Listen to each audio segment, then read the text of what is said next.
চলো এখানে আমি একটা কোশ্চেন নিয়েছি, উদাহরণ নিয়েছি। এই উদাহরণ এই টাইপের কোশ্চেন যদি আছে তুমি সহজে করতে পারবে, ঠিক আছে। আর এই টাইপের কোশ্চেন কি হয়, এই টাইপের সরল দোলগতি থেকে এই টাইপের কোশ্চেন দেয়। এরকম সমীকরণ দেওয়ার পরে কি করবে, তোমাদের এখান থেকে যা যা ডাটা কালেক্ট করতে পারি সেটা কিন্তু আমরা এখান থেকে বের করব। তো আগে ভাবতে হবে কী কী ডাটা আমরা এখান থেকে কালেক্ট করতে পারি।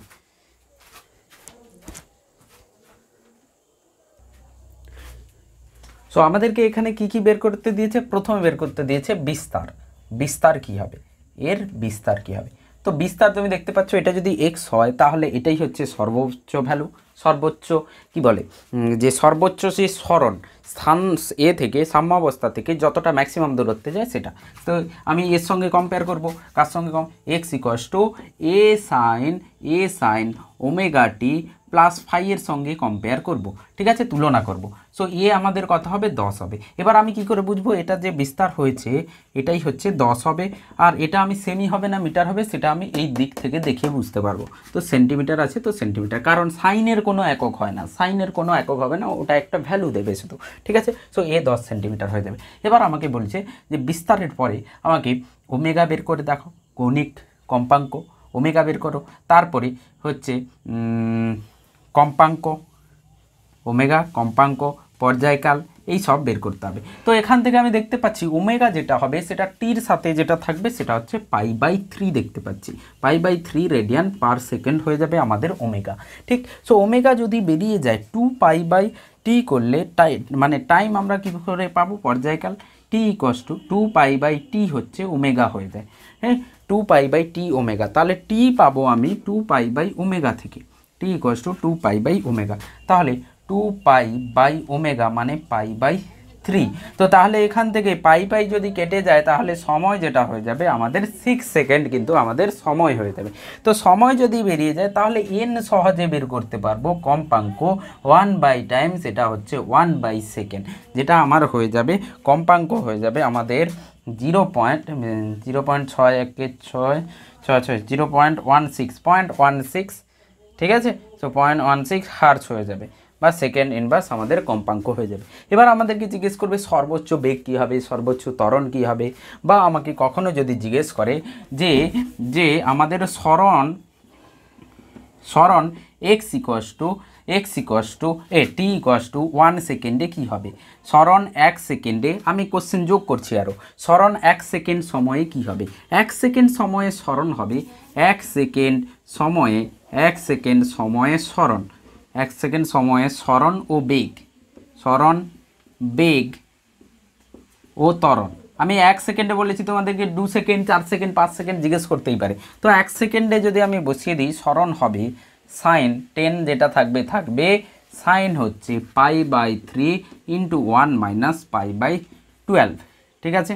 তো এখান থেকে 10 × π/3 আছে, π/12 আছে কি π/2 ছিল, π/12 ছিল, ঠিক আছে। তাহলে দেখি এখান থেকে, সো 1 সেকেন্ডে π/3 আর 12, এখানে আমি 4 সাইনকে এভাবে লিখতে পারি, সাইন 4π/12 - π/12, ঠিক। তো এটা কেটে গেলে π/3 চলে আসবে, ঠিক। তো এখান থেকে 10 × সাইন অ্যাকচুয়ালি হবে 3π/12, তার মানে π/4, 10 সাইন π/4, আর এখানে কিন্তু সেন্টিমিটার আছে, সেন্টিমিটার, ঠিক। তো π/4 1/√2 হয়, 10 × 1/√2, তার মানে আমাদের হয়ে যাবে 5√2 সেন্টিমিটার, 5√2 সেন্টিমিটার আমাদের সরণ হয়ে যাবে যখন 1 সেকেন্ড হবে। তো 1 সেকেন্ডে বস্তুর যে সরণ হবে 5√2 সেন্টিমিটার। যদি আমাদের বেগ জিজ্ঞেস করে তাহলে বেগ আমি কিভাবে পাবো, তো x পেয়েছি, বেগ হয়ে যায় a omega sign omega t plus 5, ঠিক। তাহলে এখান থেকে আমি যেভাবে লেখা আছে সেটাকেই লিখব।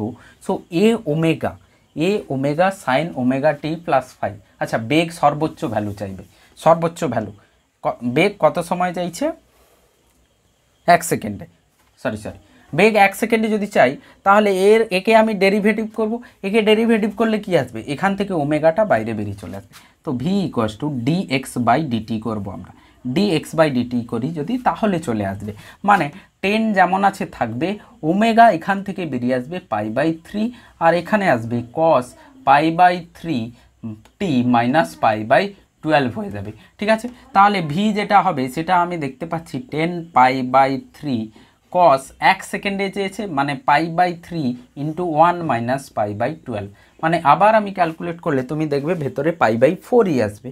তো π/4 যদি আসে 10π/3 ইন্টু π/4 কস π/4 1/√2। সো এখান থেকে আবার কাটাকুটি করে যেটা আসবে অ্যান্সার সেটা হচ্ছে √2 5√2/3π। তো ক্যালকুলেটার থেকে বা কোথাও ক্যালকুলেটার থেকে তুমি এটা করে, so V centimetre per second হয়ে যাবে, সেন্টিমিটার পার সেকেন্ড, কারণ আমাদের এ যেটা দেওয়া আছে এটা সেন্টিমিটারে আছে। তো সেন্টিমিটার 5√2π/3 আমাদের কি হয়ে যাবে, ভি হয়ে যাবে।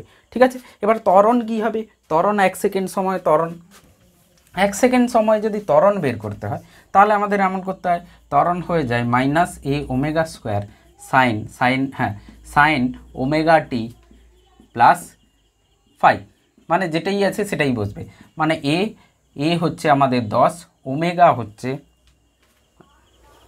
ওমেগা কত ছিল π/3, তার মানে π/3 হোল স্কোয়ার সাইন, আর ভেতরে যেটা আছে 1 সেকেন্ডে π/4ই আসবে, আমি আর ক্যালকুলেট করছি না ভেতরেরটা। তাহলে যেটা আসবে সেটা হচ্ছে 10 - 10, অ্যাকচুয়ালি π² অ্যারাউন্ড 10 হয়, আমি অ্যাপ্রক্স ভ্যালু ধরছি। ঠিক আছে, অ্যারাউন্ড 10 হয়, নিচে 9 আর সাইন π/4 হচ্ছে 1/√2। π² অ্যারাউন্ড 10 হয়, ক্যালকুলেট করে দেখে নেবে, আমি π² লিখছি, অ্যারাউন্ড 10 হবে। তো অ্যাপ্রক্সিমেট ভ্যালু যেটা আসবে 10 100/9, 100/9, মানে প্রায় যেটা আসবে ক্যালকুলেট করে তোমরা এখান থেকে বসিয়ে নিতে পারবে। তো 5√2 π²/9 মিটার পার সেকেন্ড স্কোয়ার, এটাই আমাদের কি হয়ে যাবে, ত্বরণ হয়ে যাবে। ঠিক আছে, এটাই আমাদের ত্বরণ হয়ে যাবে। এবার এখান থেকে আমাকে সর্বোচ্চ বেগ জিজ্ঞেস করতে পারে, এখান থেকে আমাদের সর্বোচ্চ বেগ জিজ্ঞেস করতে পারে, সর্বোচ্চ ত্বরণ জিজ্ঞেস করতে পারে। তো সর্বোচ্চ বেগ আর সর্বোচ্চ ত্বরণ আমরা কিভাবে বের করব, দেখো তখন আমাদের সাইন বা এই সব কিছু থাকবে না। এবার এখানে আমরা কি করেছি, t=1 সেকেন্ডে বের করেছি। ঠিক, t=1 সেকেন্ডে এগুলো বের করেছি। তো সর্বোচ্চ ত্বরণ বা সর্বোচ্চ বেগ বের করতে হলে তাহলে তো আমরা জানি সর্বোচ্চ বেগ হয়ে যায় a⍵, আর সর্বোচ্চ ত্বরণ হয়ে যায় a⍵²। তার মানে সর্বোচ্চ বেগ যেটা হবে a⍵ করে ফেলবো, a হচ্ছে 10, ω হচ্ছে π/3, মানে 10π/3। তো এখানে যে ভ্যালুটা আসবে 10π/3 মিটার পার সেকেন্ড হয়ে যাবে, বা সেন্টিমিটার পার সেকেন্ড হবে। ঠিক আছে, সেন্টিমিটার পার সেকেন্ড, এটা হয়ে যাবে আমাদের সর্বোচ্চ বেগ। সর্বোচ্চ ত্বরণ কি হবে, সর্বোচ্চ ত্বরণ হয়ে যাবে a হচ্ছে 10, আর এখান থেকে π²/9, মানে 10π²/9 সেন্টিমিটার পার সেকেন্ড স্কোয়ার, এখানে অ্যাকচুয়ালি সেন্টিমিটার হবে। ঠিক আছে, তো এগুলো আমাদের সর্বোচ্চ ভ্যালু হয়ে যাবে। ঠিক, আবার কখনো যদি ইপক জিজ্ঞেস করে তাহলে কি হয়ে যাবে, -π/2 হয়ে যাবে। ইপক বা প্রারম্ভিক দশা হয়ে যাবে -π/12। ঠিক, এই সকল কোশ্চেন সমীকরণে তোমাকে জিজ্ঞেস করবে। ঠিক আছে, তো এরকম কোশ্চেন তোমার বইতে আছে, তুমি 2-3টে প্র্যাকটিস করে নেবে, দেখবে কনফিডেন্স চলে আসবে। ঠিক আছে, এরপরে এগিয়ে যাব। এবার আমরা সরল দোলগতি, যে বস্তু সরল দোলগতি করছে তার শক্তি নিয়ে আলোচনা করব। ঠিক আছে, তো শক্তি কি হতে পারে, গতিশক্তি, স্থিতিশক্তি, ঠিক, মানে যান্ত্রিক শক্তির কথা বলা হচ্ছে এখানে। ঠিক, তো ধরে নাও যে বস্তু সরল দোলগতি করছে, এটা হচ্ছে সাম্যাবিন্দু x=0। ঠিক, x=0 হচ্ছে সাম্যাবিন্দু, এটা হচ্ছে +a বিন্দু, এটা হচ্ছে বিস্তারের এই দিকে উল্টো দিকে, তো -a আমি লিখছি। ঠিক আছে, এবার হচ্ছে যে কোনো বিন্দুতে বস্তু আছে, যে কোনো সময়ে কোথাও আছে, তো কোনো একটা গতিবেগ থাকবে, ওই সময় কোনো একটা গতিবেগ থাকবে, এবং কোনো এখান থেকে কোনো একটা সরণ থাকবে, x থাকবে। ঠিক, তো স্থিতিশক্তি আর গতিশক্তি আমরা লিখতে চাইছি। তো গতিশক্তি তো আমরা জানি, এই বস্তু যদি m হয় তাহলে গতিশক্তি হয়ে যাবে 12mv²। এবার কথা হচ্ছে স্যার, এই গতিবেগকে আমরা, এই ভিকে আমরা সময়ের সাপেক্ষে, সময়ের অপেক্ষকে লিখতে পারি, বা আমরা একে সরণের অপেক্ষকেও লিখতে পারি। মানে ভির কাছে দুটো অপশান আছে, আমি এটা লিখতে পারি a⍵ cos ω t, আমি ফাইটাকে লিখছি না এখন, cos ω t, ফাই 0 আছে লেটসে। ঠিক, cos ω t, এটা না হলে আমি ভিকে এমন লিখতে পারি, ω√a² - x²। ঠিক, তো আমি যদি সময়ের সাপেক্ষে যদি গতিশক্তিকে লিখতে চাই তাহলে কি হবে, k কে ই সময়ের অপেক্ষকে যদি লিখতে চাই হাফ এম ভি স্কোয়ার, মানে হয়ে যাবে a square omega square cos square omega t. ঠিক আছে, তো তাহলে half m omega square a square cos square omega t. ঠিক আছে, কেউ যদি মনে করো এই যে এম ওমেগা স্কোয়ারকে কেও আমরা লিখতে পারি half k a square cos square omega t. K কোথা থেকে এসছে?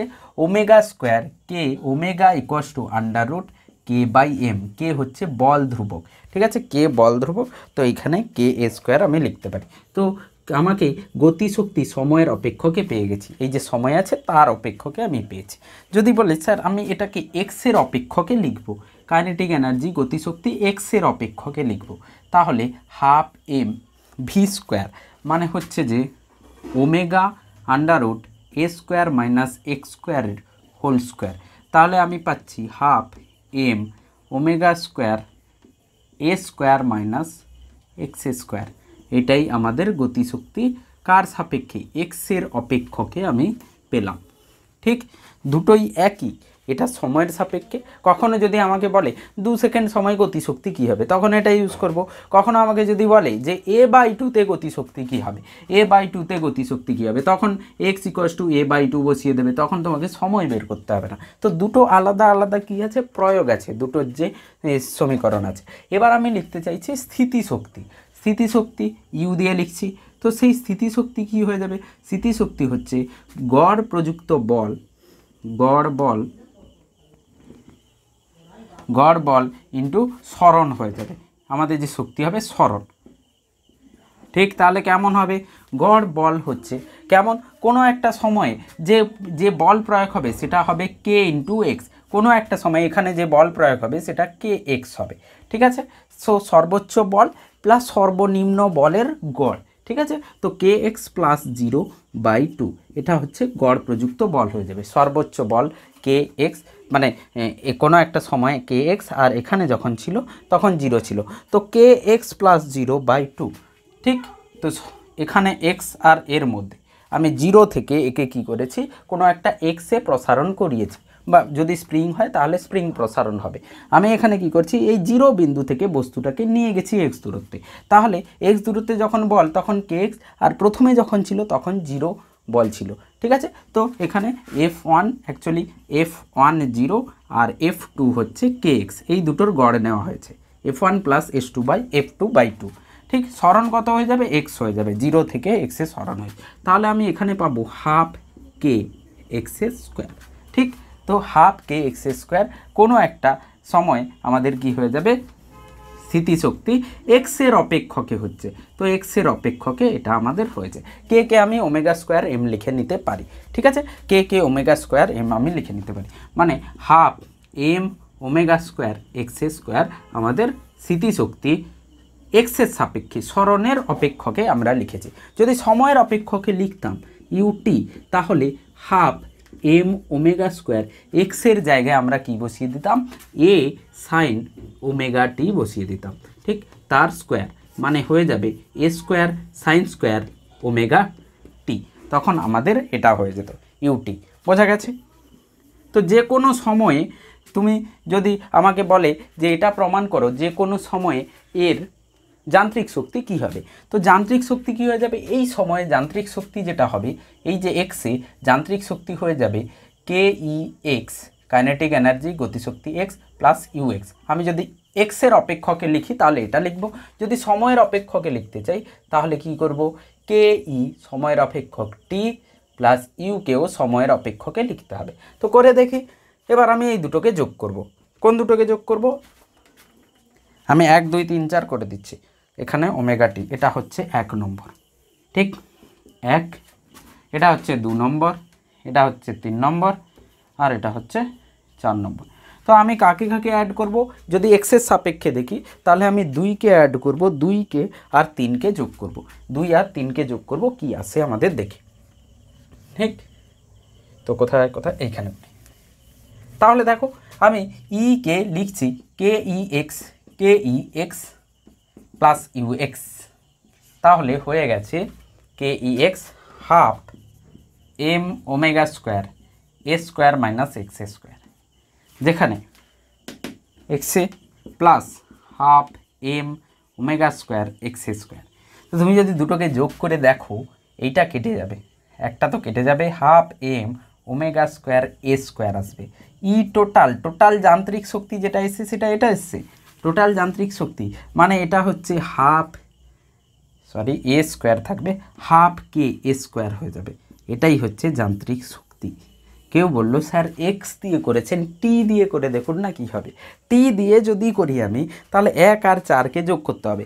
1 আর 4কে আমি যদি যোগ করি, এখানে আমি কে লিখেছি, একে তুমি কে লিখে নিতে পারো, এম ওমেগা স্কোয়ারের জায়গায় কে লিখে নিতে পারো, কেন কে লিখেছি। বা তুমি এখানে এম ওমেগা স্কোয়ার থাকুক, আমি এখানে এম ওমেগা স্কোয়ার করে নিচ্ছি। এই কের জায়গায় এর আগের যে সমীকরণটা ছিল কে ই টি, এই যে সমীকরণটা এইটা টির সাপেক্ষে এম ওমেগা স্কোয়ার আছে। তো half m omega square a square common আসবে, কমন বেরিয়ে এলে cos square plus sine square add হয়ে যাবে, যোগ হয়ে যাবে, cos square plus sine square কী হয়ে যায় 1 হয়ে যায়। ঠিক আছে, তো তুমি দেখবে যে হাফ এম ওমেগা স্কোয়ার এ স্কোয়ারই আসবে, এটাই আসবে দুটোকে যোগ করলে। তোমরা করবে 3 আর 4কে যোগ, 3 বলছি 1 আর 4কে যোগ করবে, 1 প্লাস 4কে অ্যাড করবে, দিলে তুমি অ্যান্সার পাবে। তো এখানে একটা দারুণ মজার বিষয় এটা হয়েছে যে টোটাল যে যান্ত্রিক শক্তি আছে সেটা ধ্রুবক আসছে, টোটাল যান্ত্রিক শক্তি ধ্রুবক। মানে ধরে নাও কোনো একটা সরল দোলগতিতে টোটাল 200 জুল আছে, টোটাল 200 জুল শক্তি দেওয়া হয়েছে। তো সেই 200 জুল শক্তি স্থিতিশক্তি আর গতিশক্তি এমনভাবে ভাগ করে নেবে, ওই দুজনেই যখনই যোগ হবে 200ই আসবে।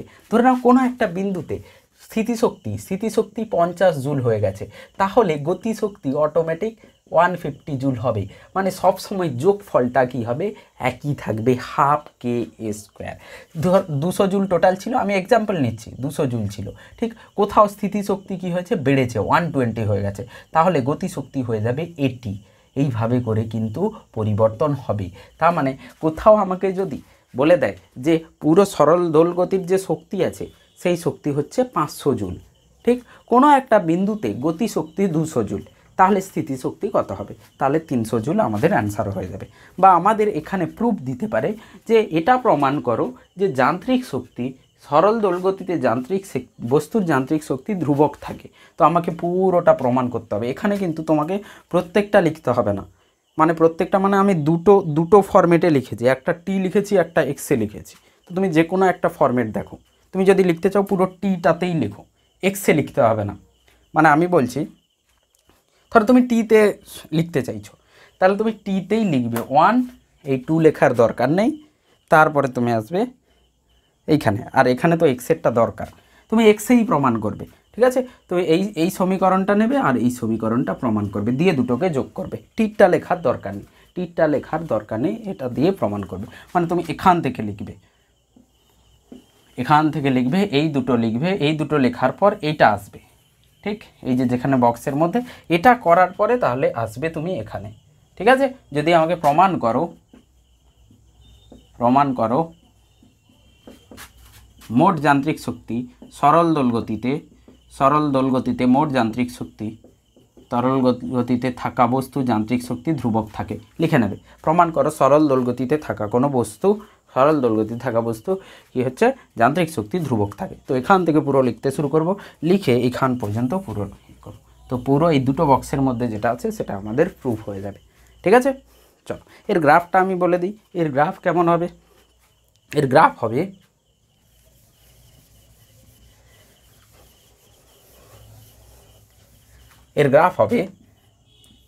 চলো এটা হচ্ছে এ আর এটা হচ্ছে -a।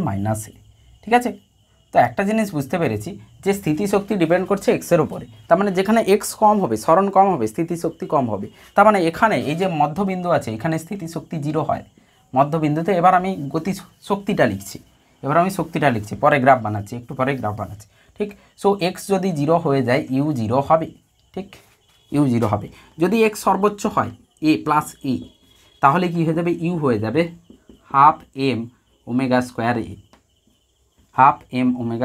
এ স্কোয়ার হয়ে যাবে। ঠিক আছে, এখানেও সেম হয়ে যাবে half m omega square a square. ঠিক আছে, এটা ছিল স্থিতিশক্তি।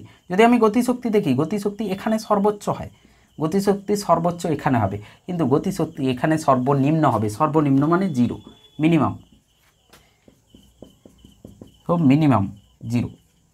তো গতিশক্তি কোথায় 0 হবে? যেখানে গতি 0 হবে। তো এখানে গতি মিনিমাম, গতিশক্তি মিনিমাম সেখানেই হবে যেখানে গতি মিনিমাম হবে। তো এখানে গতি মিনিমাম হয়েছে, তো গতিশক্তি এখানে না, এখানে মিনিমাম হয়েছে, 0 হয়েছে, তো এটা ঠিক। তো এবার গতিশক্তি এখানে কি হবে? একদম মধ্যবিন্দুতে কি হবে?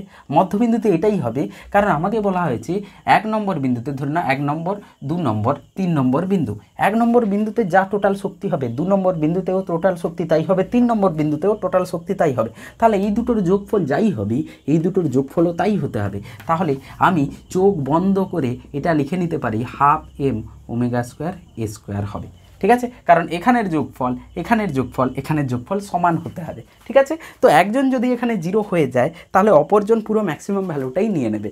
এখানে 0 হয়েছে, ম্যাক্সিমাম ভ্যালু নিয়েছে। তো বিন্দু, 3টে বিন্দুতে আমাদের সাম্য বিন্দু আর দুটো কি হচ্ছে? প্রান্ত বিন্দু।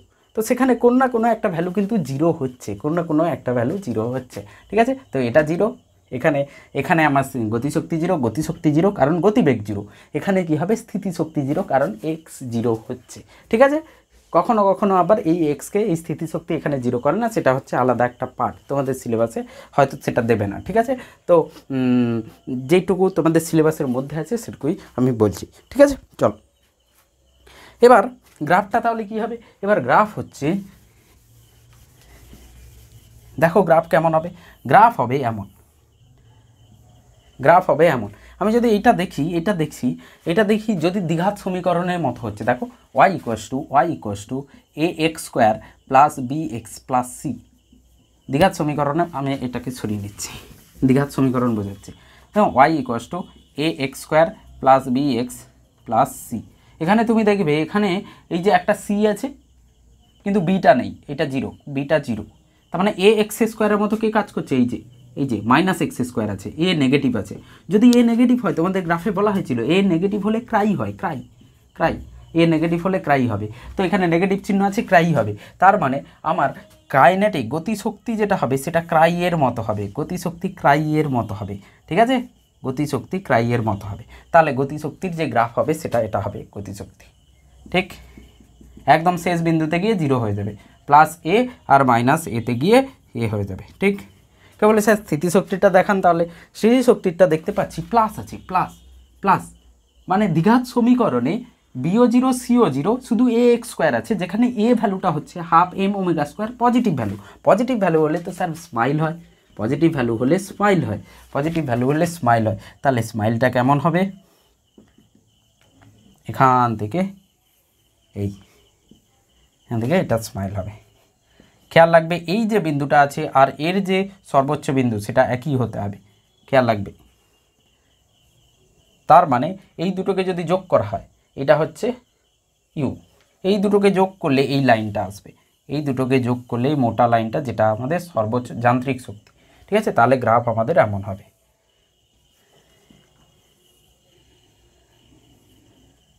গ্রাফ এমন হবে। ঠিক আছে, যেটা এরকম ক্রাই হচ্ছে, ক্রাই ইমোজি, সবাই ইমোজি বোঝে তাই তো? ক্রাই থেকে মনে রাখবে, CRY, ক্রাই থেকে কেই মনে রাখবে। ঠিক আছে, ক্রাই থেকে কেই মনে রাখবে। তো কে ইটা ক্রাইয়ের মতো হবে। ঠিক আছে, আর এটা হবে স্মাইলের মতো, বাকিটা বুঝতে পেরেছো? ঠিক আছে।